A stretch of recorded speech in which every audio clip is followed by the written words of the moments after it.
ইযা জা আজালুহুম লা ইস্তাখিরুনা সাআতাও ওয়া লা ইস্তাকদিমুন। মৃত্যুর সময় নির্ধারিত যখন এসে যাবে, এক মুহূর্ত আগেও হবে না, এক মুহূর্ত পরেও হবে না।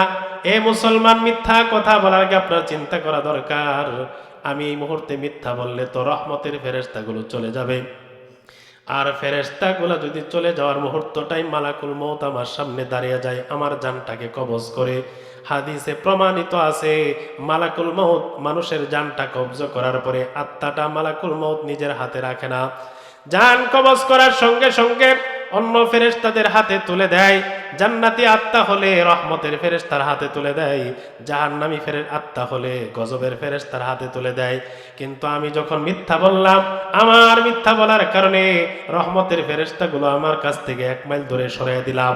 ওই মুহূর্তে মালাকুল মউত যদি আমার জানটাকে কবজ করে, ভালো করে বুঝেন, আমার আত্মাটা নেওয়ার জন্য এখানে কিন্তু রহমত আর জান্নাতের ফেরেশতা নাই, অটোমেটিক মালাকুল মউত আমার আত্মাটা জাহান্নামের ফেরেশতার হাতে তুলে দিবে। মুসলমান, মালাকুল মউত যদি ওই মুহূর্তে জান কবজ করে, আমার আত্মাটা যদি জাহান্নামের ফেরেশতার হাতে তুলে দেয়, তাহলে জাহান্নামী ফেরেশতারা আমার আত্মা নিয়ে কিন্তু আর জান্নাতে যাবে না।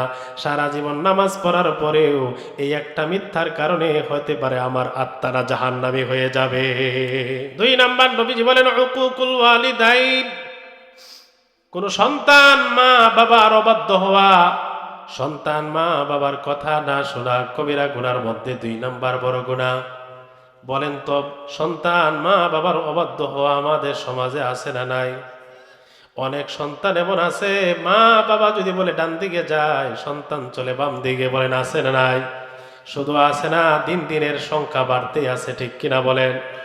এ যুবক ভাই, তোমার জন্য একটা হাদিস শোনা যায়, তুমি মা বাবার অবাধ্য হও কেমন করে, এই ব্যাপারে 2-1টা হাদিস তোমাকে না বললেই না, কান খুলে শুনে নাও। যাদের মা বাবা জীবিত আছে, তুমি যুবক হও অথবা বৃদ্ধ হও, মা বাবা যাদের দুনিয়াতে আছে তাদের জন্য সবক বলে যায়।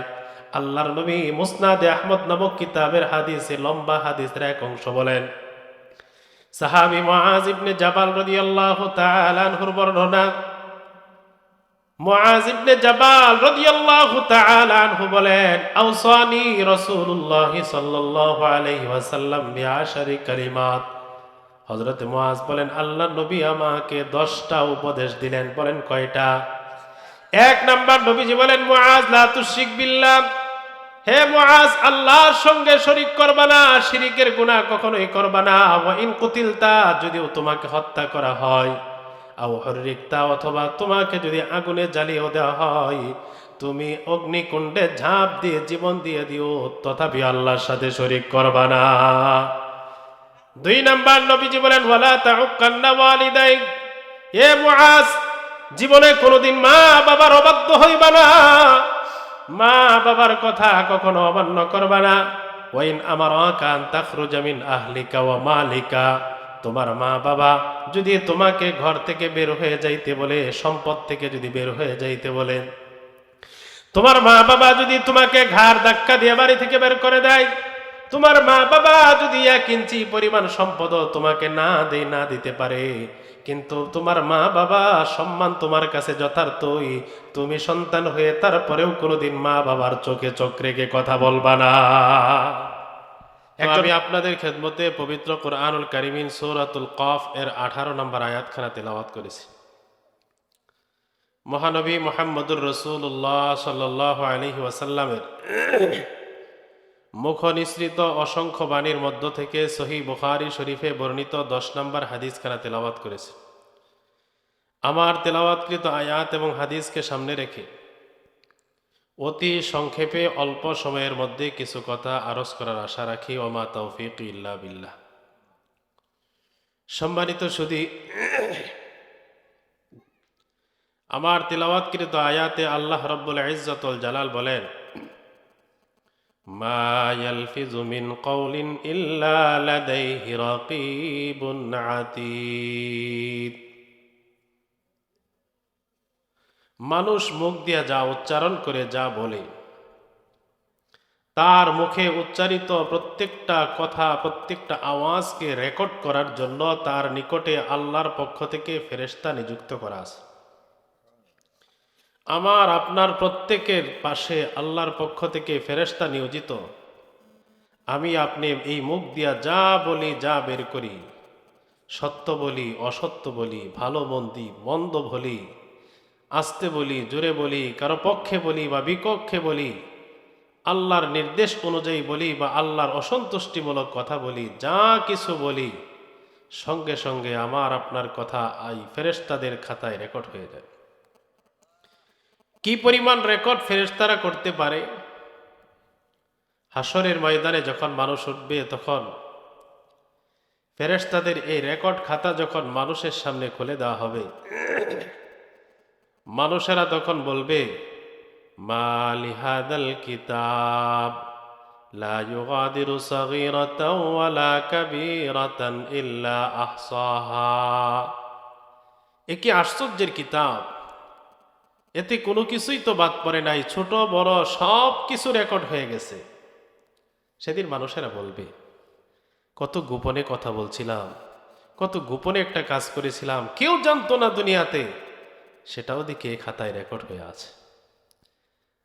তাহলে এই আয়াতগুলো প্রমাণ করে আমার আপনার প্রত্যেকটা কথা রেকর্ড হচ্ছে। তাহলে কথাটা বলার আগে চিন্তা ভাবনা করার দরকার আছে না নাই? কারণ কথাটা যদি আল্লাহর পছন্দের বাহিরে হয়, তাহলে ফেরেশতাদের রেকর্ডে ধরা পড়ে যাবে, হাসরের ময়দানে তো জবাবদিহিতা করা লাগবে, ঠিক কিনা বলেন? এই জন্য কথা বলার আগে একটু ভাবা দরকার, চিন্তা করা দরকার। আমরা যারা এখানে আসছি বা এই এলাকার মানুষ যারা এই মাহফিলের আশপাশে রয়েছে, আমরা তো মুসলমান, ঠিক না? বিশেষ করে আমরা যারা এখানে ওয়াজ শোনার জন্য বসছি, আমরা তো অবশ্যই মুসলিম। একজন মুসলমান তার ইসলাম কখন পরিপূর্ণ হয়, পূর্ণাঙ্গ মুসলমান সে কখন হতে পারে? বাবা মুসলমান ছিল, দাদা মুসলমান ছিল, বংশ পরম্পরায় আমি মুসলমান, এতটুকুই কি ইসলামের জন্য যথেষ্ট না আরো কিছু প্রয়োজন আছে? কেমন প্রয়োজন?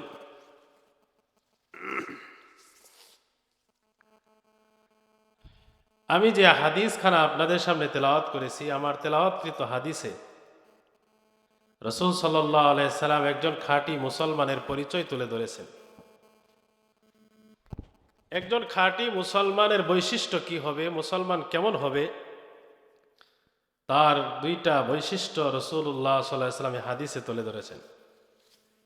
নবীজি বলেন, আল মুসলিমু মান সালিমাল মুসলিমুনা মিন লিসানিহি ওয়া ইয়াদিহি। প্রকৃত মুসলমান, খাঁটি মুসলমান তো সেই ব্যক্তি যার হাত এবং মুখ থেকে অন্য মুসলমানরা নিরাপদ থাকে।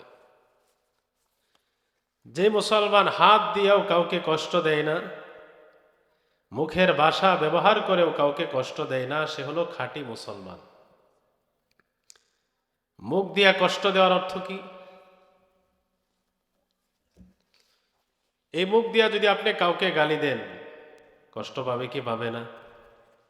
মুখ দিয়া যদি কাউকে কটু কথা বলেন, কষ্ট পাবে কি পাবে না?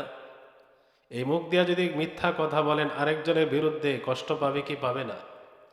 মুখ দিয়া যদি কারো বিরুদ্ধে মিথ্যা সাক্ষ্য দেন, কারো জমি দখল করেন, সে কি কষ্ট পাবে কি পাবে না? নবীজি বলছেন, এই মুখ দিয়া যে কষ্ট দেয় না সে খাঁটি মুসলমান। 2 নাম্বার বলেছেন, এই হাত দিয়া যে মানুষকে কষ্ট দেয় না সে খাঁটি মুসলমান।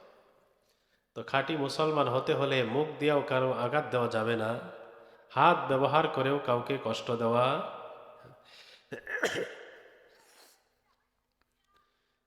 দুইটা অঙ্গের কথা নবী বলছেন, তার মধ্যে প্রথম নাম্বার হলো জবান, এই মুখ। এই দুইটা অঙ্গের ব্যবহার সম্পর্কে আজকে কিছু কথা বলবো আপনাদের সামনে, একটু ধৈর্য ধরে শোনেন। প্রথম অঙ্গ হচ্ছে মুখ। মুখের ব্যবহার কতটা গুরুত্বপূর্ণ। মুখের দ্বারা উদ্দেশ্য হলো আমাদের জিহ্বা। জিহ্বাটাই তো আমাকে নাড়াচাড়া করে সবকিছু বলে, ঠিক না? এই জিহ্বার ব্যাপারে আরবিতে প্রবাদ আছে, আল লিসানু জিরমুহু সগীর ও জুরমুহু কবির। এই জিহ্বা আয়তনে ছোট, জুরমুহু কাবীর, তার অপরাধ মারাত্মক। কারণ জিহ্বা দেখতে ছোট, পৃথিবীতে যত বিপর্যয় হয় সবকিছু তো এই জিহ্বার কারণেই হয়, ঠিক না? এ তো কয়েক মাস আগে আমাদের দেশে দেখলেন না, সর্বোচ্চ ব্যক্তি আমাদের দেশের নেত্রী এই মুখ দিয়া ব্যতিক্রম একটা কথা বলে ফেলছিল, কি ওরা রাজাকার। এই একটা কথা বলার কারণে দেশের ভিতরে একটা বিপ্লব ঘটে গেল, তার পরাজয় হয়ে গেল, ঠিক না? কথা তো বেশি বলে নাই, একটা শব্দই তো বলছিল, শুধু ইশারা করে বলছিল ওরা রাজাকার। তাহলে মুখের সামান্য ব্যবহার মানুষের মর্যাদাও বাড়ায় দিতে পারে। এই জবানের জিহ্বার সামান্য অপব্যবহার মানুষকে একেবারে নিম্ন দেশেও পাঠিয়ে দিতে পারে, ঠিক কিনা বলেন? এই জন্য জিহ্বার ব্যাপারে একটু সচেতন থাকা দরকার। হাদিসে রসুল সতর্ক করেছেন বিভিন্ন হাদিসে যে জিহ্বার ব্যাপারে সচেতন থাকো। তিরমিজি শরীফের 2407 নম্বর হাদিসের বর্ণনা,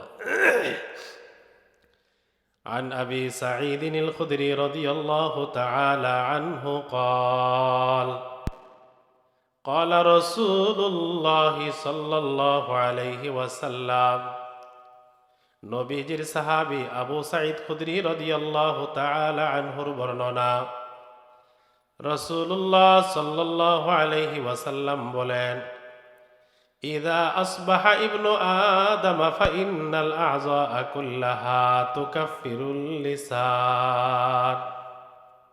নবীজি বলেন, আদম সন্তান অর্থাৎ মানুষ যখন সকাল বেলায় ঘুম থেকে ওঠে, মানুষ সকাল বেলায় ঘুম থেকে ওঠার পর ফাইন্নাল আযা কুল্লাহা তুকাফিরুল লিসান, মানব দেহের প্রত্যেকটা অঙ্গ জিহ্বার সাথে আপোষ করে মীমাংসা করে। হাত পা সহ প্রত্যেকটা অঙ্গ জিহ্বাকে লক্ষ্য করে বলে, ইত্তাকিল্লাহা ফিনা। প্রতিটা অঙ্গ জিহ্বাকে ডেকে বলে, হে জবান, আমাদের ব্যাপারে তুমি আল্লাহকে ভয় করো। ফাইন্না নাহনু বিকা, কারণ আমরা তোমার উপর নির্ভরশীল। ফাইন ইস্তাকামতা ইস্তাকামনা, তুমি যদি সারা দিন সোজা থাকো, ভালোভাবে চলো, আমরা সবাই নিরাপদ থাকবো। ওয়াইন ইওয়াজাজতা ইওয়াজাজনা, আর তুমি যদি বক্র হয়ে যাও, বিপদগামী হয়ে যাও, তাহলে আমরা প্রত্যেকটা অঙ্গ বিপদে পড়ে যাব।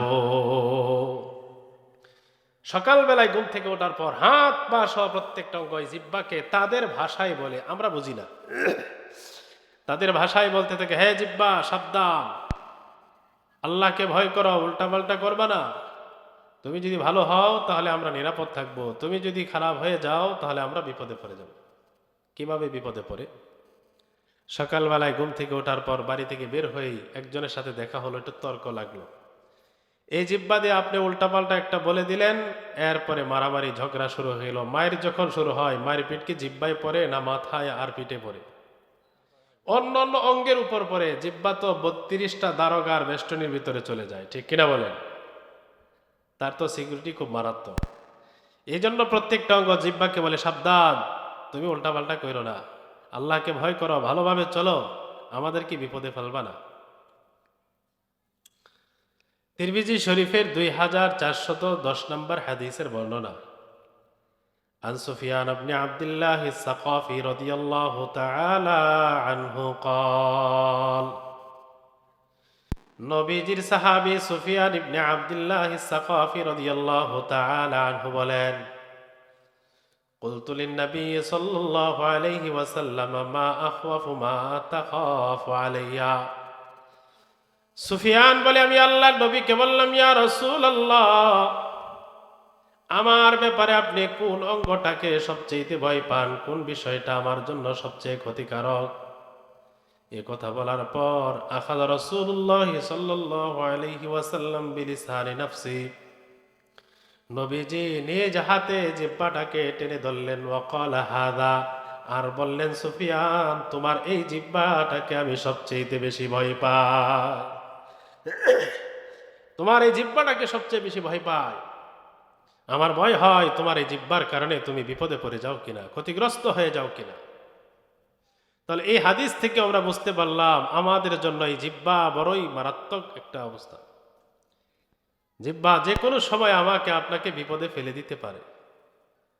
আন জাবির ইবনে আব্দুল্লাহ রাদিয়াল্লাহু তাআলা আনহু قال, قلت للنبي صلى الله عليه وسلم يا رسول الله إنا لنؤاخذ بما نتكلم নবীজির সাহাবী জাবের ইবনে আব্দুল্লাহ বলেন, আমি আল্লাহর নবীকে বললাম, ইয়া রাসূলুল্লাহ ইন্না লামুআখাযুনা বিমা নাতাকাল্লাম, আমরা এই মুখ দিয়া যে কথা বলি, মুখ দিয়া যে ভাষা ব্যবহার করি, এর জন্য কি আমাদের হিসাব হবে নাকি? আল্লাহর নবী জবাব দিলেন, ওয়াহাল ইয়াকুব্বার রাজুলু ইল্লা হাসাইদু আলসিনাতিহিম, হে জাবের তুমি কি মনে করো কিয়ামতে হাসরে মানুষের জিহ্বার অপব্যবহারিত মানুষকে উপর করে জাহান্নামে পাঠাবে? এই জিহ্বার অপব্যবহার এর কারণে মানুষকে উপর করে জাহান্নামে ফেলা হবে। তিরমিজি শরীফের 2406 নম্বর হাদিসের বর্ণনা। আন উকবাত ইবনে আমির রাদিয়াল্লাহু তাআলা আনহু قال লাকিতু রাসূলুল্লাহি সাল্লাল্লাহু আলাইহি ওয়াসাল্লাম, নবীজির সাহাবী উকবা ইবনে আমির রাদিয়াল্লাহু তাআলা আনহু বলেন, আমি আল্লাহর নবীর সঙ্গে সাক্ষাৎ করলাম। ফাকুলতু মান নাজাতু ইয়া রাসূলুল্লাহ, নবীকে জিজ্ঞাসা করলাম, ওগো নবী, কোন আমলের ভিতরে মুক্তি নিহিত? কোন আমল করলে আমার জন্য মুক্তি পাওয়া সহজ? আল্লাহর নবী বললেন, উকবা, 3টা আমল করবা, পরকালে তোমার জন্য নাজাত পেয়ে জান্নাতি হওয়া সহজ হয়ে যাবে। আপনারা বুঝে থাকলে বলেন তো নবী কয়টা আমলের কথা বললেন? আওয়াজ করে বলেন, কয়টা? নবী বলেন, উকবা, 3টা আমল করবা, নাজাত পাওয়া সহজ। 1 নাম্বার, নবীজি বলেন, আমলিকা আলাইকা লিসানাক, উকবা, তোমার এই জিহ্বাটাকে নিয়ন্ত্রণ করো, জিহ্বা দিয়া যা উচ্চারণ হতে চাই মুখ দিয়া তা বলবা না। কথা বলার আগে হিসাব করে করে বলবা। তোমার এই কথাটা তোমার পক্ষে যাবে না বিপক্ষে যাবে, সত্য হবে না অসত্য হবে, চিন্তা করবা। আগে ভাবো, তারপরে মুখ দিয়া কথা বলো, তাহলে তুমি দুনিয়াতেও নিরাপদ, আখিরাতেও মুক্তি পাওয়া সহজ। 2 নাম্বার, নবীজি বলেন, বললে সাকা বাইতুক, উকবা, তোমার ঘর যেন প্রশস্ত হয়, ঘরটা যেন তোমার জন্য যথেষ্ট হয়।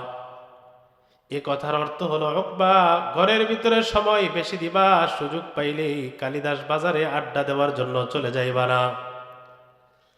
কাজকর্মের ফাঁকে ফাঁকে তুমি আধা ঘন্টা 1 ঘন্টা সময় পাও, এই সময়টুকু তুমি চাইলে তোমার ঘরের ভিতরেও কাটাইতে পারো, তুমি চাইলে বাজারে চায়ের দোকানে আড্ডাও দিতে পারো। বলেন, আমরা পারি কি পারি না? নবীজি শব্দের মাধ্যমে বুঝাইলেন, তোমার যদি একটু সময় হাতে থাকে, ওই সময়টা আড্ডা দেওয়ার জন্য হাটে ঘাটে বাজারে দোকানে চলে যাইবা না, রাস্তার মোড়ে বসবা না, বরং ওই সময়টা তোমার ঘরের ভিতরে দাও, পরিবারের সদস্যদের সাথে ওই সময়টা ব্যয় করো, তাতে তোমার 2টা লাভ হবে। 1 নাম্বার, বাড়ির বাহিরে বের হলে দোকানে আড্ডা দিলে তোমার যত প্রকার গুনাহ হইতো, 1 নাম্বার গুনাহ, রাস্তা দিয়া ও বেগানা নারীরা হেঁটে যায়, ওই বেগানা নারীরা তোমার চোখে পড়তো, এটাও একটা গুনাহ। দোকানে বসলে বন্ধু বান্ধবদের সাথে আড্ডা দিতে যাইয়া কত রকমের বাজে গল্প হয়, গীবত শেকায়াত বলেন, হয় কি হয় না? নবী বোঝাইলেন, এ জাতীয় গুনাহ থেকেও তুমি নিরাপদ হয়ে যাইবা, ঝগড়া বিবাদ থেকে নিরাপদ হয়ে যাইবা। দোকানপাটে আড্ডা দিতে গেলে যত প্রকার গুনাহ হতে পারে, সব গুনাহ থেকে তুমি নিরাপদ হয়ে গেলা।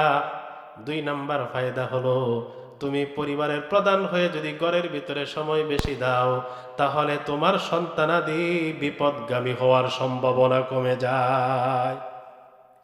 আজকে আমাদের ছেলে মেয়ে বিপদগামী হয়ে যায়, কথা শোনে না, বাবারা অভিযোগ দেয়, হুজুর ছেলে মেয়ে কথা শোনে না, পড়ালেখা করে না। আপনি এর পিছনে যদি কারণ খুঁজতে যান, তাহলে বের হবে এই বাবা সন্তানের হক আদায় করে না, সন্তানের পিছনে সময় দেয় না। বিকালবেলা আপনি ক্ষেত খামারে কাজ করে বা দোকান থেকে অথবা অফিস থেকে বাসায় ফিরলেন, বাড়িতে আসলেন, সন্ধ্যার সময় গোসল করে আপনি অফিস থেকে আসার পরে খাওয়া দাওয়া নাস্তা পানি করে আপনি চলে গেলেন বাজারে আড্ডা দিতে। আর আপনি ভাবতেছেন, আমার ছেলে পড়ালেখা করে একবারে সব উল্টে ফেলতেছে, না ধোকায় আছে।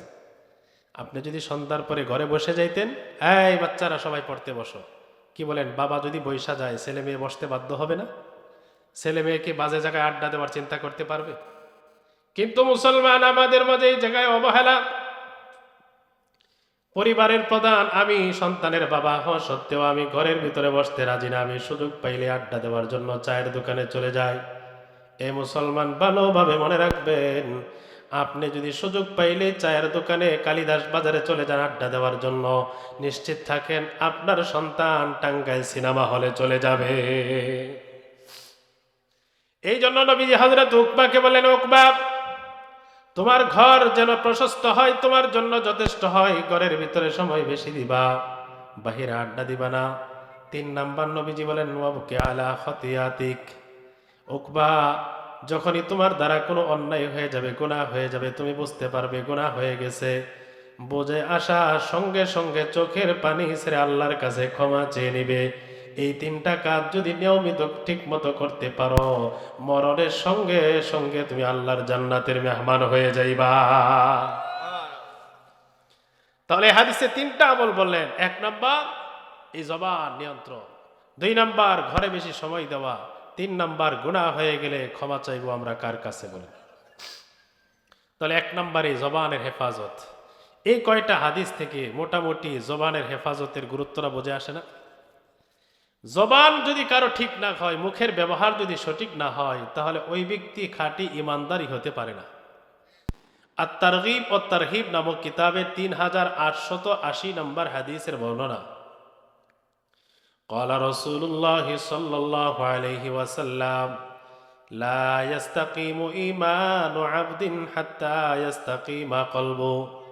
রাসূলুল্লাহ সাল্লাল্লাহু আলাইহি ওয়াসাল্লাম বলেন, কোন বান্দার ঈমান ততক্ষণ সঠিক হতে পারে না যতক্ষণ তার অন্তর সঠিক না হয়। ওয়ালা ইয়াস্তাকিমু কলবুহু হাত্তা ইয়াস্তাকিমা লিসানুহু। আর একজন ব্যক্তির অন্তর ততক্ষণ সঠিক হবে না যতক্ষণ পর্যন্ত তার মুখের ব্যবহার সঠিক না হয়। ঈমান ঠিক হবে না অন্তর ঠিক না হলে, আর অন্তর ঠিক হবে না মুখ যদি ঠিক না হয়, তাহলে এর অর্থ দাঁড়াইলো মুখ ঠিক অন্তর ঠিক, অন্তর ঠিক ঈমান মজবুত, ঈমান যার ভালো তার ঠিকানা জান্নাত। তাহলে আমাদের এই জবানের ব্যবহারটা সঠিক করার বলেন দরকার আছে না নাই?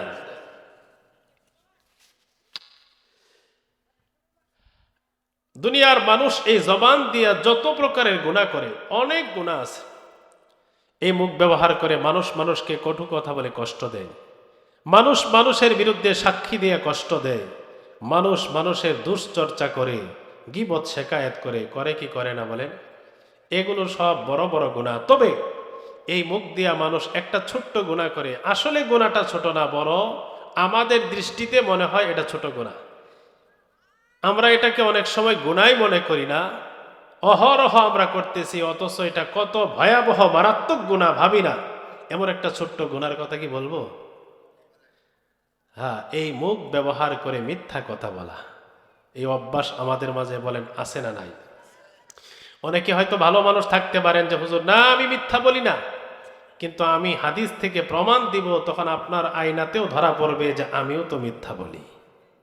দেখাবো আপনাদেরকে, একটু ধৈর্য ধরে বসেন। এই মিথ্যা বলাকে আমরা অনেক সময় এটা স্বাভাবিকভাবে বলে ফেলি, এটা মারাত্মক কোনো অন্যায়, বড় কোনো অপরাধে আমরা মনে করি না। কিন্তু এই মিথ্যা বলা যে কত ভয়াবহ অন্যায়, এ সম্পর্কে একটু বলি, মনোযোগ দিয়ে শোনেন।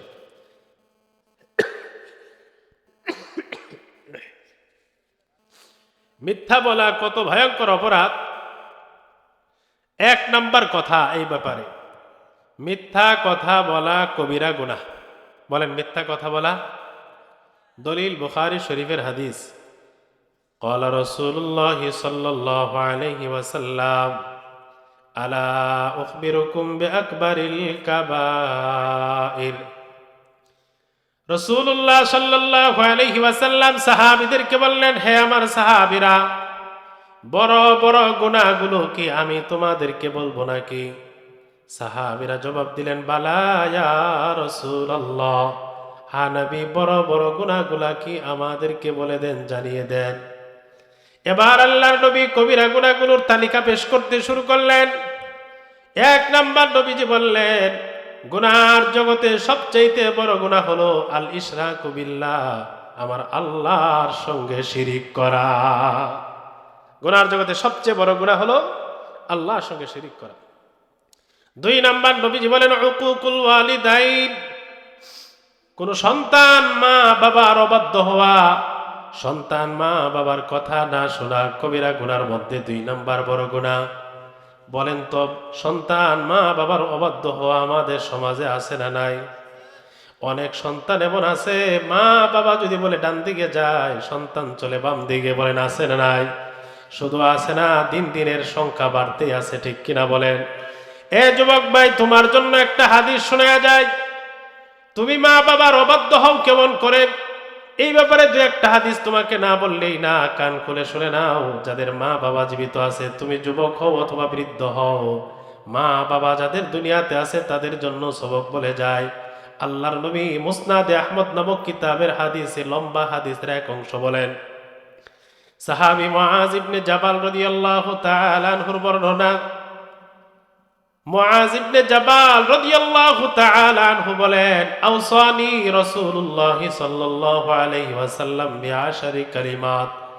হযরত মুআজ বলেন, আল্লাহর নবী আমাকে 10টা উপদেশ দিলেন। বলেন কয়টা? 1 নাম্বার নবীজি বলেন, মুআজ লা তুশরিক বিল্লাহ, হে মুআজ আল্লাহর সঙ্গে শরীক করবা না, শিরিকের গুনাহ কখনোই করবা না। ওয়া ইন কুতিলতা, যদিও তোমাকে হত্যা করা হয়, আও হুররিকতা, অথবা তোমাকে যদি আগুনে জ্বালিয়ে দেওয়া হয়, তুমি অগ্নিকুণ্ডে ঝাঁপ দিয়ে জীবন দিয়ে দিও, তথাপি আল্লাহর সাথে শরীক করবা না। 2 নাম্বার নবীজি বলেন, ওয়ালা তাউক্কান্না ওয়ালিদাইক, হে মুআজ জীবনে কোনোদিন মা বাবার অবাধ্য হইবা না, মা বাবার কথা কখনো অমান্য করবা না।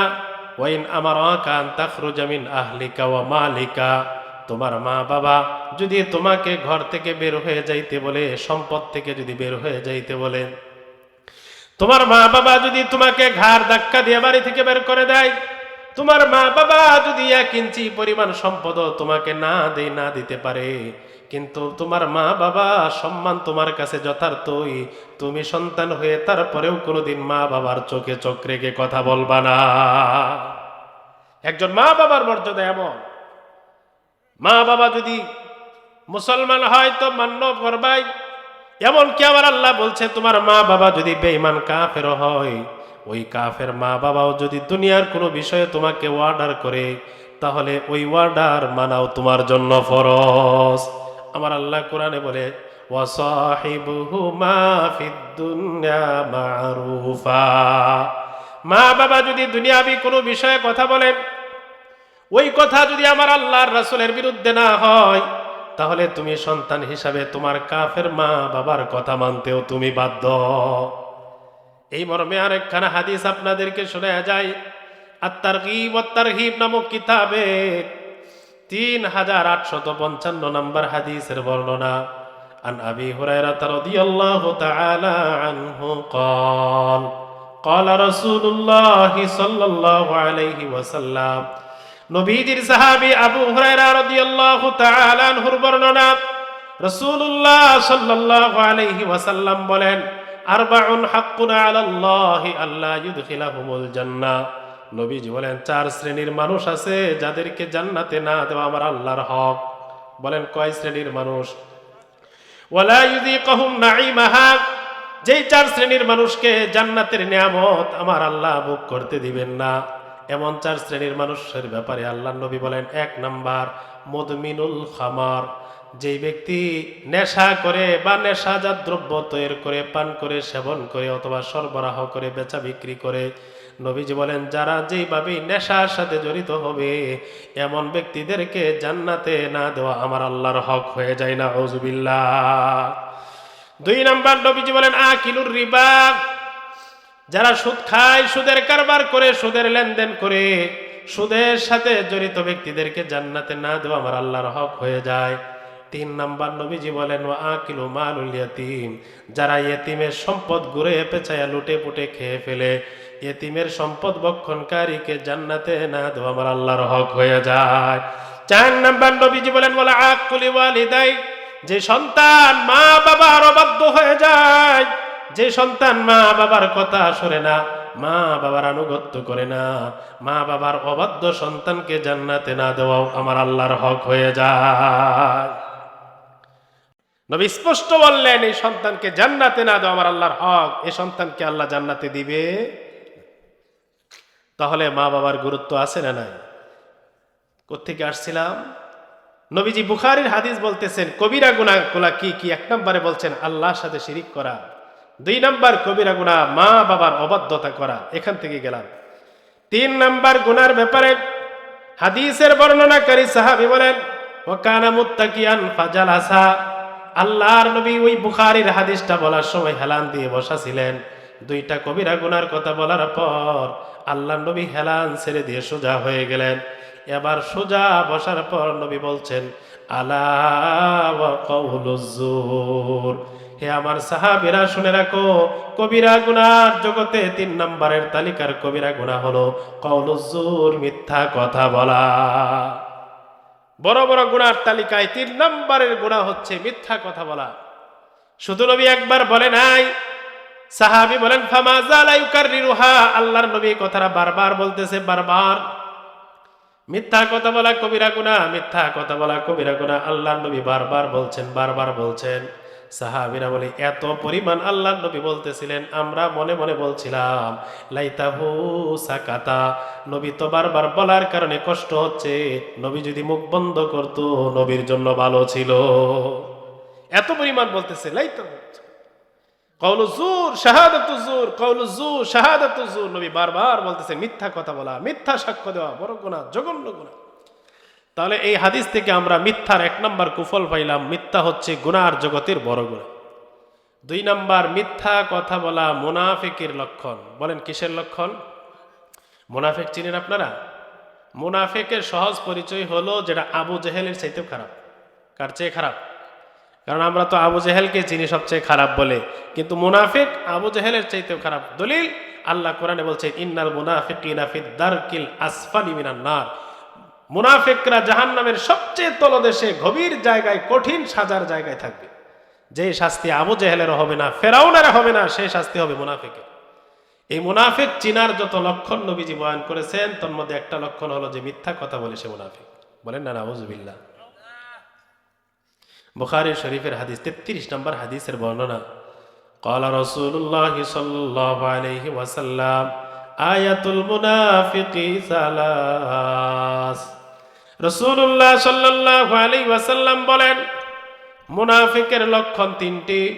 অন্যান্য হাদিসে নবীজি আরো বেশির কথা বলছেন, তবে এই হাদিসে বলছেন মুনাফিক চিনার আলামত 3টি। বলেন কয়টি? 1 নম্বর, ইদা হাদ্দাসা কাযাবা, যে লোকটা কথায় কথায় মিথ্যা বলে বুঝতে হবে তার ভিতরে মুনাফিকি আছে। কথায় কথায় মিথ্যা বলা মুনাফিকের আলামত, মুনাফিকের লক্ষণ। ওয়া ইদা ওয়াদা আখলাফা, কারো সাথে কোনো ওয়াদা অঙ্গীকার করলে ওয়াদা ঠিক রাখে না, কথা দিয়ে কথা ঠিক রাখে না। যে ব্যক্তি এই কথা দিয়ে কথা ঠিক না রাখাটাও মুনাফিক চিনার একটা আলামত। 3 নম্বর, ওয়াইদা তুমিনা খানা, কোন বস্তু আমানত রাখলে খেয়ানত করে নষ্ট করে ফেলে। 2 টাকা তার কাছে গচ্ছিত রাখলে আর খুঁজে পাওয়া যায় না। এই চরিত্রের মানুষ যারা, নবী বলেন বুঝে নিবা এদের ভিতরে মুনাফিকি আছে। তো মুনাফিকের আলামত আল্লাহ নবী বয়ান করলেন, তোর মধ্যে 1 নম্বরে বললেন যে এই লোকটা কথায় কথায় মিথ্যা করলে বুঝতে হবে এই লোকটার ভিতরে মুনাফিকি আছে। এই মিথ্যা বলার অভ্যাস বলেন আমাদের মাঝে আছে না নাই? আল্লাহ, কি পরিমাণ মিথ্যা বলি! মিথ্যা বললে আমার পরিণামটা কত ভয়াবহ হতে পারে। এখন যে হাদিসটা বলবো এখান থেকে খুব গভীর মনোযোগ দিয়ে শুনবেন। তিরমিজি শরীফের 1972 নম্বর হাদিসের বর্ণনা, আনা আব্দুল্লাহ ইবনে উমর রাদিয়াল্লাহু তাআলা আনহু قال قال رسول الله صلى الله عليه وسلم, নবীজি সাহাবী আব্দুল্লাহ ইবনে উমর রাদিয়াল্লাহু তাআলা আনহুর বর্ণনা, রাসূলুল্লাহ সাল্লাল্লাহু আলাইহি ওয়াসাল্লাম বলেন, ইযা কাযাবাল আবদু তাবাআদা আনহুল মালাকু মিলান মিন্নাতি মা জাআ বি, একজন বান্দা বা বান্দি যখন এই মুখ দিয়ে মিথ্যা কথা উচ্চারণ করে, মিথ্যা কথা বলার সঙ্গে সঙ্গে তার মুখ থেকে একটা বিশ্রী দুর্গন্ধ ছড়ায়। যেই দুর্গন্ধের বিষয়টা দুনিয়ার কোনো মানুষ বুঝতে পারে না, বুঝতে পারে আল্লাহর তৈরি ফেরেশতারা। একজন মানুষ যখনই মিথ্যা কথা মুখ দিয়া বলেন, দুর্গন্ধ ছড়াইতে থাকে। ওই দুর্গন্ধের কারণে আল্লাহর রহমতের ফেরেশতারা এই ব্যক্তিকে ছেড়ে 1 মাইল দূরে চলে যায়। যখনই মিথ্যা বলে একটা দুর্গন্ধ ছড়ায়, মিথ্যার দুর্গন্ধে ফেরেশতারা থাকতে পারে না, 1 মাইল দূরে চলে যায়। এখানে একটু বোঝার বিষয় আছে। বোঝার বিষয়টা হলো, আমি যখনই একটা মিথ্যা কথা বললাম তখনই তো আমার মুখটা গন্ধ হয়ে গেল। নবীর হাদিস প্রমাণ করছে, ফেরেশতারা, রহমতের ফেরেশতাগুলো আমাকে ছেড়ে 1 মাইল দূরে চলে গেল। যেই মুহূর্ত ফেরেশতারা আমাকে ছেড়ে চলে গেল, ওই মুহূর্তটা যদি আমার মৃত্যুর নির্ধারিত মুহূর্ত হয়, তাহলে কি মালাকুল মউত আমার জন্য অপেক্ষা করবে? ইযা জা আজালুহুম লা ইস্তাখিরুনা সাআতান ওয়া লা ইস্তাকদিমুন। মৃত্যুর সময় নির্ধারিত যখন এসে যাবে, 1 মুহূর্ত আগেও হবে না, 1 মুহূর্ত পরেও হবে না। এ মুসলমান, মিথ্যা কথা বলার আগে আপনার চিন্তা করা দরকার, আমি এই মুহূর্তে মিথ্যা বললে তো রহমতের ফেরেশতাগুলো চলে যাবে।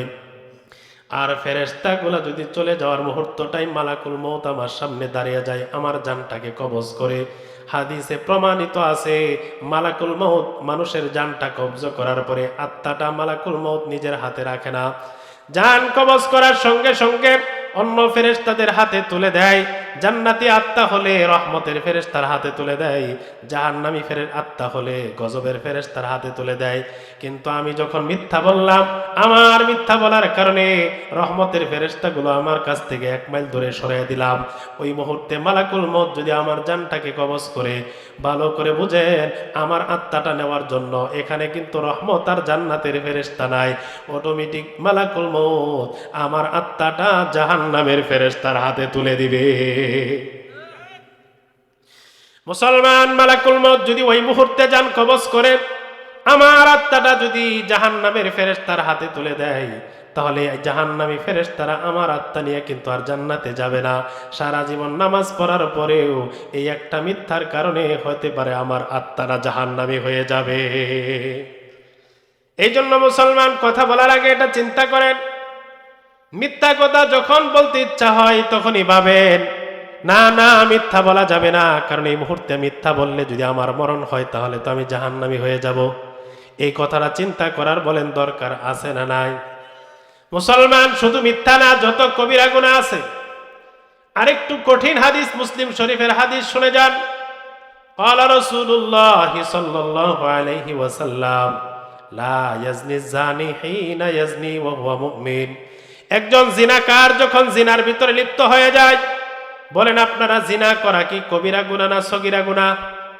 জিনা বোঝেন নাকি? পরনারীর সাথে শারীরিক সম্পর্ক করার নাম হলো জিনা। এই জিনা করা কি ছোট গুনাহ না বড় গুনাহ?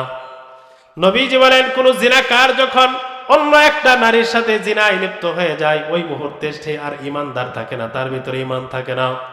ওয়ালা ইয়াসরিকু সারিকু হিনা ইয়াসরিকু ওয়া হুয়া মুমিন। চোর যখন চুরি করতে শুরু করে, যতক্ষণ চুরির কাজ করে ততক্ষণ সে ইমানদার থাকে না। ওয়ালা ইয়াশরাবুল খামারা হিনা ইয়াশরাবুহা ওয়া হুয়া মুমিন। নেশাখোর যখন নেশা পান করতে থাকে, যতক্ষণ নেশা তার মুখের ভিতরে থাকে ততক্ষণ পর্যন্ত তার ভিতরে ঈমান থাকে না। এই ঈমান না থাকার কি অর্থ? মুহাদ্দিসিন কেরাম এর ব্যাখ্যায় লিখেছেন, ঈমান না থাকার অর্থ হলো, মানুষ যখন এই জাতীয় বড় গুনার ভিতরে জড়ায়া যায়, ওই মুহূর্তে ফেরেশতারা তার ঈমানটা উঠায়া আসমান এবং জমিনের মাঝখানে ঝুলায়া রাখে, ঘুরতে থাকে। এই বান্দা যদি ওই কবিরা গুনাহ থেকে ফিরে আসে, ফেরেশতারা তার ঈমানটা আবার ফিরিয়ে দেয়। আর যদি বান্দা গুনাহ থেকে ফিরে আসতে না পারে, তাহলে ঈমানটা আর ফিরে দেওয়া হবে না। এবার মুসলমান চিন্তা করেন, শুধু মিথ্যা কথা বলা না, এ জাতীয় যত কবিরা গুনাহ আছে, আমি যখনই ওই কবিরা গুনার ভিতরে লিপ্ত হয়ে যাব, চিন্তা করা দরকার, ওই মুহূর্তে যদি মালাকুল মউত আমার সামনে দাঁড়িয়ে যায়, বলেন তো এই মুহূর্তে আমার ভিতরে ঈমান আছে নাকি? না, আমার ভিতরে ঈমান নাই। আমার ঈমানটা তো ফেরেশতারা আসমান জমিনের মাঝখানে ঝুলায় রাখছে, ঘোরাইতেছে। এমন সময় আপনি চুরি করার জন্য রওনা দিলেন, অথবা একজন বান্দা চুরি করার জন্য রওনা দিল। চুরির কাজ শেষ করার আগে তো তার ঈমান তার কাছে আর ফিরে আসবে না। চুরি করতে যায় রাস্তায় যদি তার মরণ হয়ে যায়, তাহলে তার মরণ আর আবু জেহেলের মরণে পার্থক্য নাই। কোন জিনাকারী যুবক আরেকটা যুবতীর সাথে শারীরিক সম্পর্ক করার জন্য রওনা হয়ে গেল। নবীর হাদিস বলে, ওই সময় এই যুবকের ভিতরে ঈমান থাকে না, তখন যদি তার মরণের সময় হয়, এই ছেলেটা যদি 5 ওয়াক্তের নামাজি হয়, তারপরেও তার মরণটা বেঈমানের মরণ হয়ে যাবে। যুবক ভাই, তোমাদেরকে একটা মেসেজ দিয়ে যায়। সহিহ বুখারীর বর্ণনা, আল্লাহর নবী বলেছেন, এ যুবক ভাই সাবধান। তুমি হয়তো ভাবতে পারো আমি তো জিনা ব্যভিচার করি না, আমি তো কোনো পরনারীর সাথে শারীরিক সম্পর্ক করি নাই, আমি তো জীবনে জিনা করি না। কিন্তু যুবক, নবীর হাদিস বলে তোমার দ্বারাও জিনার গুনাহ হয়। দলিল বুখারীর হাদিস। قال رسول الله صلى الله عليه وسلم إن الله كتب على ابن آدم حظه من الزنا। রাসূলুল্লাহ সাল্লাল্লাহু আলাইহি ওয়াসাল্লাম বলেন, আল্লাহ পাক রব্বুল আলামিন আদম সন্তানের জন্য জিনার গুনাহকে অবধারিত করে দিয়েছেন। আদরাকা যালিকা লা মুহালা, জিনার গুনাহ অবশ্যই তাকে পাবে। প্রত্যেকটা মানুষ জিনার গুনার ভিতরে লিপ্ত হবেই হবে। এই কথা শোনার পর সাহাবায়ে কেরামের মধ্যে প্রশ্ন, ইয়া রাসূলুল্লাহ, এটা কেমন করে সম্ভব? আপনারা যারা আছেন আপনাদের মাঝে প্রশ্ন জাগতে পারে, অনেকের বয়স 60-70 বছর হয়ে গেছে, হুজুর জীবনে তো কোনো নারীর দিকে বদনজরে তাকাই নাই, কোনো খারাপ দৃষ্টিতে তাকাই নাই, তাহলে জিনা কেমন করে করলাম? এই জন্য আল্লাহর নবী বলছেন, ভালোভাবে বুঝে নাও, এখানে জিনার দ্বারা উদ্দেশ্য শারীরিক ডাইরেক্ট সম্পর্ক করা উদ্দেশ্য না। আল্লাহর নবী বলেন, ফাজিনাল আইনি আন নজরু, এই দৃষ্টি দিয়া কোনো পরনারীর দিকে লোভের দৃষ্টিতে তাকানো, এটাও চোখের জিনা। ওয়াজিনাল লিসানি আল মান্তিক, এই মুখ দিয়া যৌনাচারমূলক কোনো অশ্লীল কথা উচ্চারণ করা, এটা মুখের জিনা। কোন বর্ণনায় এটাও আসছে, ওয়াজিনাল উজনি আস্তামউ, এই কান দিয়া অশ্লীল কোনো কথা শোনা, এটা কানের গুনাহ। নবীজি বলেন, একজন মানুষ চোখ দিয়া অন্যায় দেখে, মুখ দিয়া অশ্লীল যৌনাচারমূলক কথাগুলো যখন বলে, ওয়ান নাফসু তামান্না ওয়া তাশতাহি, তার মন ওই নারীটাকে কামনা করতে থাকে। পরিণামে ওয়াল ফারজু ইসাদদিকু যালিকা ওয়া ইউকাযিবু, পরিণামে তার লজ্জাস্থান ওই জিনার গুনাহটা বাস্তবায়ন করে অথবা আল্লাহ তাকে বাঁচায় আনে। এ মুসলমান যুবক ভাই, নবীর হাদিস বলে, চোখ দিয়া পরনারী দেখা এটা চোখের জিনা। এই মুখ দিয়া অশ্লীল কথা, অশ্লীল গান উচ্চারণ করা, এটা মুখের গুনাহ, মুখের জিনা। কান দিয়া অশ্লীল গান শোনা, কানের জিনা। এবার যুবক ভাই, তোমার কাছে জিজ্ঞাসা করতে চাই, তুমি রাত 12টার পরে তোমার মা বাবা সহ দুনিয়ার সব মানুষ যখন ঘুমে বিভোর হয়ে যায়, তুমি তোমার একাকী ঘরের ভিতরে ঢুইকা ঘরের দরজাটা বন্ধ করে দিয়া স্মার্টফোন হাতে নিয়া অশ্লীল নগ্ন নারীর সিনেমা যখন দেখতে থাকো, নবীর হাদিস বলে ওই মুহূর্তটাও তো তুমি জিনার ভিতরে লিপ্ত হয়ে আছো। এ যুবক, ওই রাতের বেলা কেউ যখন তোমাকে দেখে না, ঘরের দরজা বন্ধ করে অশ্লীল নগ্ন সিনেমা দেখো, তুমি ভাবো দুনিয়ার কোনো মানুষ জানে না। আমার জিজ্ঞাসার যুবক ভাই, দুনিয়ার কোনো মানুষও যদি এই গুনার কথা না জানে, আসমান জমিনের মালিক আল্লাহ জানে কি জানে না? যুবক ভাই, ওই সময়টা নবীর হাদিস বলে তুমি জিনার ভিতরে লিপ্ত। ওই জিনার অবস্থায় যদি তোমার মরণ হয়ে যায়, হাদিস বলে তোমার মরণটাও বেঈমানের মরণ হয়ে যাবে। এই জন্য সাবধান হওয়া দরকার আছে না নাই? যুবক ভাইদেরকে কথাগুলো বোঝানো দরকার আছে না নাই?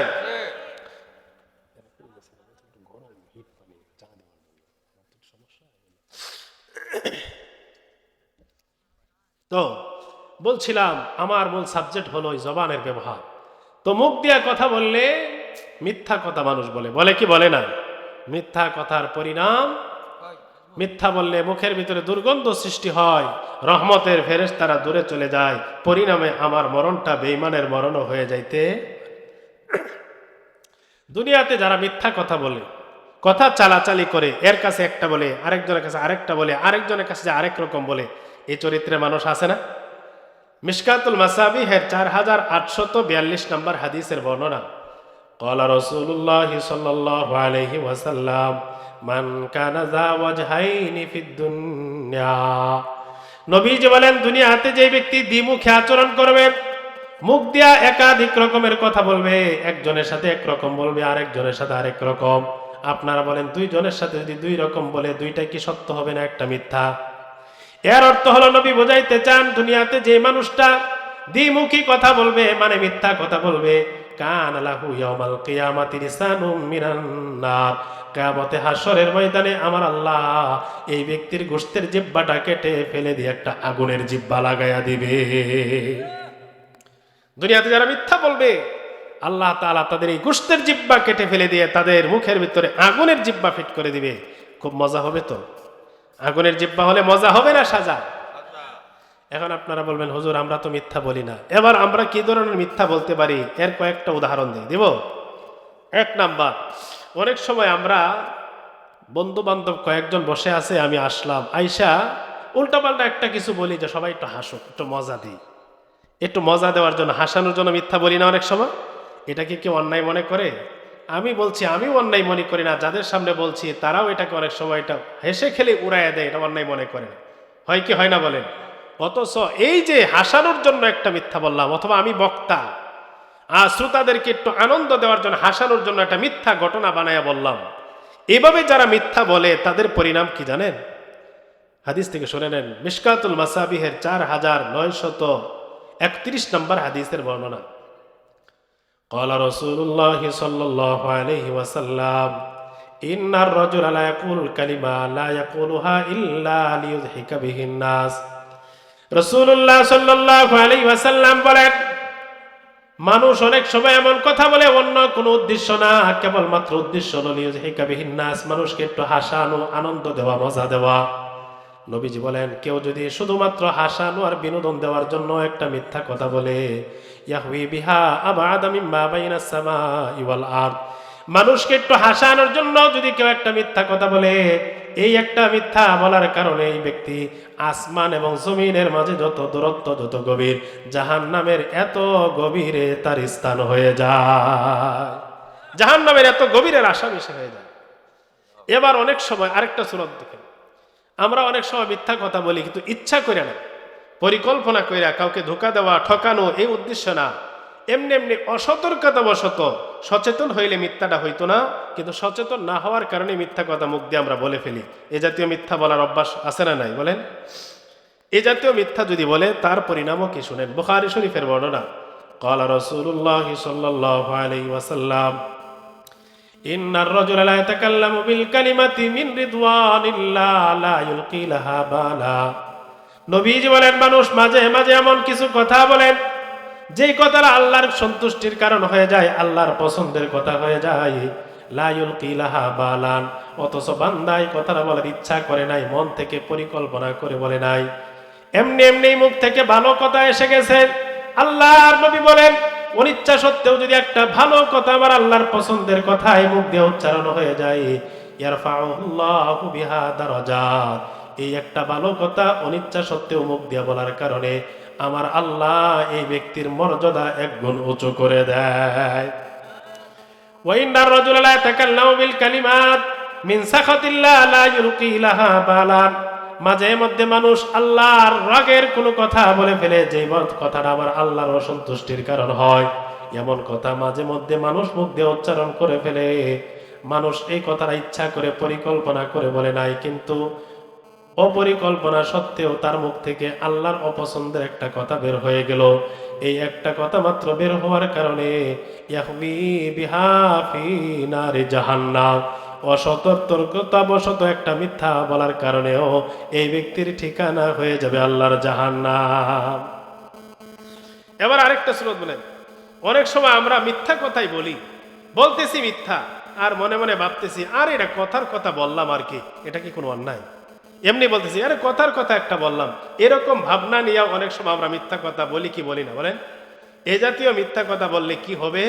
তিরমিজি শরীফের হাদিস, আবু হুরায়রা রাদিয়াল্লাহু তাআলা আনহুর বর্ণনা শুনেন। আন আবি হুরায়রা রাদিয়াল্লাহু তাআলা আনহু قال قال رسول الله সাল্লাল্লাহু আলাইহি ওয়াসাল্লাম, নবীজির সাহাবী আবু হুরায়রা রাদিয়াল্লাহু তাআলা আনহুর বর্ণনা, রাসূলুল্লাহ সাল্লাল্লাহু আলাইহি ওয়াসাল্লাম বলেন, ইন্নার রাজুলা লা ইয়াতাকাল্লামু বিল কালিমাতি ইয়ারা আল্লাহ বা'সা বিহি। নবীজি বলেন, মানুষ মাঝে মধ্যে এমন মিথ্যা কথা বলে, মনে মনে ভাবে এটা কথার কথা বললাম, দোষের কিছু না। অনেক সময় মনে ভাবে না, মুখ দিয়েও বলে ফেললে আরে ভাই বললাম আর কি, বলি কি বলি না? নবী বলে, মানুষ কথার কথা মিথ্যা বলে আর মনে করে এটা বললাম আর কি, দোষের কিছু না। আল্লাহ নবী বলে এই জাতীয় একটা মিথ্যা বলার কারণে ইয়াহবি বিহা সাবঈনা খরিফা, এই কথার কথা একটা মিথ্যা বলার কারণেও এই ব্যক্তির জন্য 70 বছরের জাহান্নাম হয়ে যায়। কথার কথা একটা মিথ্যা বলার কারণেও তার 70 বছরের জাহান্নামে বরাদ্দ হয়ে যায়। এবার চিন্তা করেন, এ জাতীয় কথা আমরা দিনে কতটা বলি? একটা কথায় যদি 70 বছরের জন্য জাহান্নাম হয়, দিনে যদি 100 কথা বলি, তাহলে কত হাজার বছরের জাহান্নামী আমিও হয়ে গেছি। এই জাতীয় কথাগুলো থেকে বাঁচার দরকার আছে না নাই? আসলে আপনাদের এই মাহফিলটা ভরে খুব মন ভরে ইচ্ছা ছিল যে আমাকে দায়িত্ব ছিল মাহাদি ভাই, প্রবাসী মনে হয়, হ্যাঁ, সৌদি থেকে উনি কথা বলতেন আমার সাথে, অনেকদিন আগে দাওয়াত দিছে, মাঝে মাঝে যোগাযোগ করে, খুব ইচ্ছা ছিল আপনাদের এখানে মন ভরে ওয়াজ শোনাবো। কিন্তু প্রতি রাত্রি সফর ঘুরতে ঘুরতে গত কয়েক রাত্র হয় বাসায় ফিরতে 4টা 5টা 5:30 বাজে আজানদের রাস্তায়।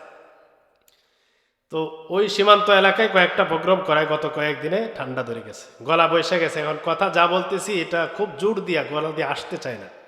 তারপরে ইচ্ছা হইতেছে আরো কিছু কথা আপনাদেরকে শোনাইতে। যদি গলাটা ভালো থাকতো তাহলে মন ভরে আপনাদেরকে 2-2.5 ঘন্টা কথা শোনাইলে আমার মনে তৃপ্তি লাগতো।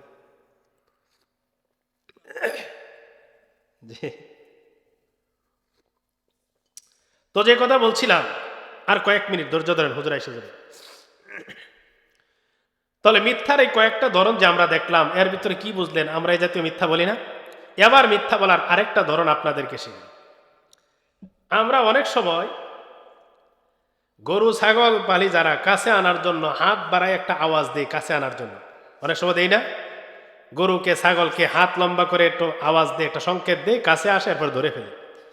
আবার অনেক সময় ছেলে মেয়েদেরকে, ছোট বাচ্চাদের বেলাও আমরা এই কাজটা করি। বাচ্চা ছোটাছুটি করতে দৌড়াদৌড়ি করতেছে, তখন বলি কি, আব্বু এদিকে আসো মজা দিব। কাছে আসলো, আপনি কোলে নিলেন, 70টা চুমা দিলেন, কিন্তু মজা তো দেন নাই, চকলেট তো দেন নাই। তাহলে কথাটা কি সত্য হলো? এই ব্যাপারে একটা হাদিস শুনবেন, হ্যাঁ, আবু দাউদ শরীফের 4991 নম্বর হাদিসের বর্ণনা। আনা আব্দুল্লাহ ইবনে আমির রাদিয়াল্লাহু তাআলা আনহু قال, নবীজির সাহাবী আব্দুল্লাহ ইবনে আমির রাদিয়াল্লাহু তাআলা আনহু বলেন, দাআতনি উম্মি ওয়া রাসূলুল্লাহ সাল্লাল্লাহু আলাইহি ওয়াসাল্লাম ফি বাইতিনা। আব্দুল্লাহ ইবনে আমির বলেন, নবীজি আমাদের ঘরে বসা, এমন সময় আমার আম্মা আমাকে ডাক দিলেন আর বললেন, হা তাআল উতিকা শাইআ। নবীজি উপস্থিতিতে আমার মা আমাকে ডাকলেন, বললেন, হে আব্দুল্লাহ এদিকে আসো, আমি তোমাকে একটা মজা দিব। এ কথা শোনার পর আল্লাহর নবী আমার মাকে জিজ্ঞাসা করলেন, মা আরাতি আন তুতিয়া, হে আব্দুল্লাহর মা, তুমি যে তোমার সন্তানকে ডাকলা, কি দেওয়ার নিয়তে ডেকেছ? আমার আম্মা জবাব দিল, ইয়া রাসূলুল্লাহ উতিহি তামারা, আমি আমার সন্তানকে একটা খেজুর দিব, এই জন্য ডেকেছি। এ কথা শোনার পর আল্লাহর নবী বললেন, হে আব্দুল্লাহর মা, তুমি যে তোমার সন্তানকে খেজুর দেওয়ার জন্য ডাকছো, ভালো কথা, আর আসার পরে যদি বাস্তবে তুমি তাকে একটা খেজুর হাতে না দিতা, কুতিবাত আলাইকি কাযিবা, তাহলে তোমার নামেও একটা মিথ্যা বলার গুনাহ লেখা হয়ে যাইতো। এভাবে সন্তানকে যে ডাকলা, যদি বাস্তবে কিছু দেওয়ার নিয়ত না হয়, তাহলে তোমার নামেও একটা মিথ্যা বলার গুনাহ লেখা হয়ে যাইতো। পরিণামে তোমার জন্য 70 বছরের জাহান্নামের বরাদ্দ হয়ে যায়। মিথ্যা মানুষকে জাহান্নাম পর্যন্ত পৌঁছায়। বলেন, মিথ্যা কোথায় পৌঁছায়? সত্য জান্নাতে পৌঁছায়, মিথ্যা জাহান্নামে পৌঁছায়। বুখারী শরীফের বর্ণনা, ক্বালা রাসূলুল্লাহ সাল্লাল্লাহু আলাইহি ওয়াসাল্লাম, ইন্নাস সিদকা ইয়াহদি ইলাল বিররি। রাসূলুল্লাহ সাল্লাল্লাহু আলাইহি ওয়াসাল্লাম বলেন, সত্য মানুষকে পুণ্যের পথ দেখায়, নেক কাজের পথ দেখায়। ওয়া ইন্নাল বিররা ইয়াহদি ইলাল জান্নাহ, আর পুণ্য নেক কাজ মানুষকে জান্নাতে পৌঁছায় দেয়। ওয়া ইন্নাল কাযিবা ইয়াহদি ইলাল ফুজুর, আর মিথ্যা পাপাচারের পথ দেখায়। ওয়া ইন্নাল ফুজুরা ইয়াহদি ইলান নার, আর মিথ্যা পাপাচার মানুষকে জাহান্নাম পর্যন্ত পৌঁছায়া দেয়। সত্য নেকের পথ দেখায়, নেক আমল জান্নাতে পৌঁছায়। মিথ্যা পাপের পথ দেখায়, পাপ মানুষকে জাহান্নাম পর্যন্ত পৌঁছায় দেয়। তাহলে এক কথাই বললে, মিথ্যা মানুষকে জাহান্নামে পৌঁছায় দেয়। ঠিক কিনা বলেন? এবার আপনাদের কাছে জানতে চাই, আমাদের নবীর সবচেয়ে প্রিয় বন্ধু কে ছিলে বলতে পারেন? আবু বকর সিদ্দিক। মাশাআল্লাহ, নবীর সবচেয়ে আপন বন্ধু ছিলেন হযরত আবু বকর সিদ্দিক। আর নবীর সবচেয়ে বড় দুশমন আর শত্রু আবু জেহেল। আপনারা জানেন, আবু জেহেলের চাইতে আরেকটা বড় দুশমন ছিল, আপনারা হয়তো নাম শুনেন নাই, তার নাম ছিল মুসাইলামা। তার নাম মুসাইলামা। সে বড় শত্রু কেন হলো? আবু জেহেল নবীর বিরোধিতা করতো এ পর্যন্ত সীমাবদ্ধ, কিন্তু মুসাইলামা সে শুধু বিরোধিতা না, সে নবীর নবুয়াতটাও কেড়ে নেওয়ার চেষ্টা করছিল, মিথ্যা নবী বলে নিজেকে দাবি করছিল। তাহলে এটা প্রমাণ করে নবীর সবচেয়ে কাছের বন্ধু আবু বকর, নবীর সবচেয়ে বড় শত্রু দুশমন মুসাইলামা। তাহলে নবীর বন্ধু আবু বকর, নবীর দুশমন মুসাইলামা। নবীর বন্ধু আবু বকরের উপাধি ছিল সিদ্দিক, অর্থ অধিক সত্যবাদী। নবীর দুশমন মুসাইলামা, তার উপাধি ছিল কাজ্জাব, অধিক মিথ্যাবাদী। আবার বুঝেন, নবীর বন্ধু আবু বকর, তার উপাধি সিদ্দিক, অধিক সত্যবাদী। নবীর দুশমন মুসাইলামা, তার উপাধি কাজ্জাব, অর্থ অধিক মিথ্যাবাদী। এবার আপনারা বলেন, আপনারা কি নবীর বন্ধু আবু বকরের মতো সিদ্দিক হতে চান, নাকি মুসাইলামা নবীর দুশমন তার মতো কাজ্জাব, অধিক মিথ্যাবাদী হবেন? নবীর দুশমনের মতো হবেন না বন্ধুর মতো? নবীর বন্ধু আবু বকরের মতো হইলে আমাদের কি করতে হবে, আর কোন কাজ করলে পরে নবীর দুশমনের মতো হয়ে যায়, এই ব্যাপারে হাদিস। ক্বালা রাসূলুল্লাহ সাল্লাল্লাহু আলাইহি ওয়াসাল্লাম, রাসূলুল্লাহ সাল্লাল্লাহু আলাইহি ওয়াসাল্লাম বলেন, ইন্নার রাজুলা লা ইয়াসদুকু হাত্তা ইউকতাবা ইনদাল্লাহি সিদ্দিকা। রাসূলুল্লাহ সাল্লাল্লাহু আলাইহি ওয়াসাল্লাম বলেন, একজন মানুষ যখন সদা সত্য কথা বলতে থাকে, সত্য বলতে বলতে এক পর্যায়ে আল্লাহর দপ্তরে তার নামের শেষে সিদ্দিক উপাধি লেখা হয়ে যায়। ওয়াইনাল কাযিবা ওয়াইনার রাজুলা লা ইয়াকযিব। আর কোনো মানুষ যখন অধিক পরিমাণে মিথ্যা বলতে থাকে, মিথ্যা বলতে বলতে হাত্তা ইউকতাবা ইনদাল্লাহি কাজ্জাব, এই ব্যক্তির নামের শেষে মুসাইলামার মতো কাজ্জাব উপাধি লেখা হয়ে যায়। অধিক সত্য বললে আবু বকরের মতো সিদ্দিক হয়ে যায়, অধিক মিথ্যা বললে নবীর দুশমন মুসাইলামার মতো কাজ্জাব হয়ে যায়। আপনারা বলছেন আবু বকরের মতো সিদ্দিক হবেন, মুসাইলামার মতো হবেন না, তাহলে কি মিথ্যা বলা যাবে? আজকে থেকে নিয়ত করব, আমরা আর কোনোদিন মিথ্যা কথা বলবো। রাজি আছি তো সবাই ইনশাআল্লাহ? মিথ্যা যদি কেউ না বলে, মিথ্যা যদি না বলি, এই জবানটাকে যদি নিয়ন্ত্রণ করি, হেফাজত করতে পারি, কি লাভ এ মর্মে শোনেন। নবীজি বলছেন, একজন মানুষ যদি দুইটা অঙ্গকে হেফাজত করে, বলেন কয়টা অঙ্গ? দুইটা অঙ্গকে যদি কেউ হেফাজত করতে পারে, আমি নবী তাকে জান্নাত দেওয়ার দায়িত্ব নিয়ে নিব। বলে সুবহানাল্লাহ। ক্বালা রাসূলুল্লাহ সাল্লাল্লাহু আলাইহি ওয়াসাল্লাম, মান ইয়াজমান লি মা বাইনা লাহইহি ওয়া মা বাইনা রিজলাই। রাসূলুল্লাহ সাল্লাল্লাহু আলাইহি ওয়াসাল্লাম বলেন, আমার উম্মতের যেই নারী বা পুরুষ তার দুইটা অঙ্গ হেফাজতের দায়িত্ব গ্রহণ করবে, এক নাম্বার মা বাইনা লাহিয়াই, তার দুই চোয়ালের মাঝখানে যে জিহ্বা, যে মুখ আছে, এই জিহ্বার ব্যাপারে যে ব্যক্তি দায়িত্ব গ্রহণ করবে, যে জিহ্বাকে সে অপব্যবহার করবে না। দুই নাম্বার ওয়া মা বাইনা রিজলাই, দুই প্রাণের মাঝখানে যে লজ্জাস্থান পুরুষ অঙ্গ রয়েছে, এই লজ্জাস্থানকে হেফাজতের দায়িত্ব আমার উম্মতের যেই সদস্য গ্রহণ করবে, নবীজি বলেন, আজমান লাহুল জান্নাহ, আমি নবী ওই উম্মতকে জান্নাত দেওয়ার জিম্মাদারি নিয়ে নিব। যে দুইটা অঙ্গ হেফাজত করবে, একটা হলো জবান আর একটা হলো লজ্জাস্থান, এই দুইটা অঙ্গ হেফাজতের দায়িত্ব যে গ্রহণ করবে, আমি নবী তাকে জান্নাত দেওয়ার দায়িত্ব গ্রহণ করব। তাহলে আমাদের এই দুইটা অঙ্গ হেফাজত করা, বলেন দরকার আছে না নাই?